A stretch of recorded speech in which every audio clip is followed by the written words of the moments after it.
ಹೇಳಲು ಅದು ಸರ್ಕಾರಿ ಕಚೇರಿ, ಆದ್ರೆ ನಡೆಯೋದು ಮಾತ್ರ ಅನಾಚಾರ. ಸರ್ಕಾರಿ ಕೆಲಸ ಅಂದ್ರೆ ದೇವರ ಕೆಲಸ ಎನ್ನುವ ಈ ಕಾಲದಲ್ಲಿ ತನ್ನ ಕುಡಿತದ ಚಟದಿಂದ ಕಚೇರಿಯನ್ನೇ ಬಾರ್ ಮಾಡಿಕೊಂಡ ಗ್ರಾಮ ಪಂಚಾಯಿತಿ ಅಧಿಕಾರಿ. ಇದರ ಒಂದು ಮಾಹಿತಿ ಇಲ್ಲಿದೆ ನೋಡಿ.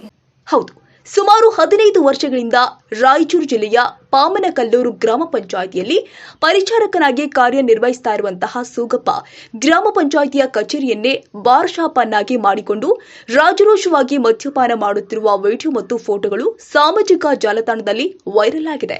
ಈ ಸೂಗಪ್ಪ ಪರಿಚಾರಕನು ಸಾರ್ವಜನಿಕ ಸೇವಕನಾಗಿ ಕಚೇರಿಯ ಸಮಯದಲ್ಲಿ ಕಚೇರಿಯಲ್ಲೇ ಕುಳಿತು ಮದ್ಯಪಾನ ಮಾಡೋದು ಮಾಮೂಲಿ ಎಂದು ಸ್ಥಳೀಯ ಸಾರ್ವಜನಿಕರೊಬ್ಬರು ತಿಳಿಸಿದ್ದು, ಕಂಡು ಕಾಣದಂತೆ ಈ ಕಚೇರಿಗೆ ಬಂದಂತಹ ಪಿಡಿಒ ಅವರು ಸುಮ್ಮನಿರಬೇಕಾದ ಸ್ಥಿತಿ ಇದೆ ಎಂದು ನೌಕರರ ವಲಯದಲ್ಲಿ ಕೇಳಿ ಬರ್ತಾ ಇದೆ.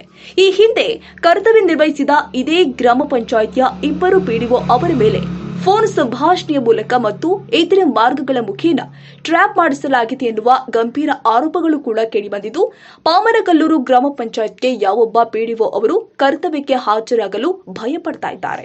ಇನ್ನು ತಾಲೂಕು ಪಂಚಾಯಿತಿ ಆಗಲಿ, ಜಿಲ್ಲಾ ಪಂಚಾಯಿತಿಯ ಅಧಿಕಾರಿಗಳು ಆಗಲಿ ಈತನ ಅವಾಂತರಗಳ ಬಗ್ಗೆ ಗೊತ್ತಿದ್ರೂ ಕೂಡ ಸುಮ್ಮನಿರೋದು ಅನುಮಾನಕ್ಕೆ ದಾರಿ ಮಾಡಿದೆ. ಹಾಗೂ ಸ್ಥಳೀಯ ಕೆಲವು ಜನ ಪ್ರತಿನಿಧಿಗಳ ಬೆಂಬಲ ಸೂಗಪ್ಪನಿಗಿದ್ದು, ಇದೇ ಹುಮ್ಮಸ್ಸಿನಿಂದ ನನ್ನ ಯಾರು ಏನು ಮಾಡಲಾರಲ್ಲ ಎನ್ನುವ ಹುಮ್ಮತನ ಸೂಗಪ್ಪನಿಗಿದೆ.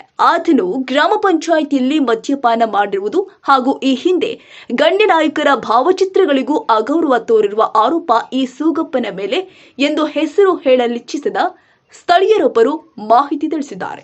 ಇನ್ನು ಸಾರ್ವಜನಿಕರ ಸೇವೆಯನ್ನ ದುರುಪಯೋಗಪಡಿಸಿಕೊಂಡ ಸೂಗಪ್ಪನ ವಿರುದ್ಧ ತಾಲೂಕು ಪಂಚಾಯಿತಿಯಾಗಲಿ, ಜಿಲ್ಲಾ ಪಂಚಾಯಿತಿಯಿಂದಾಗಲಿ ಯಾವುದೇ ಕ್ರಮ ಕೈಗೊಳ್ಳದಿರುವುದು ಅನುಮಾನಕ್ಕೆ ಎಡೆಮಾಡಿಕೊಟ್ಟಿದೆ.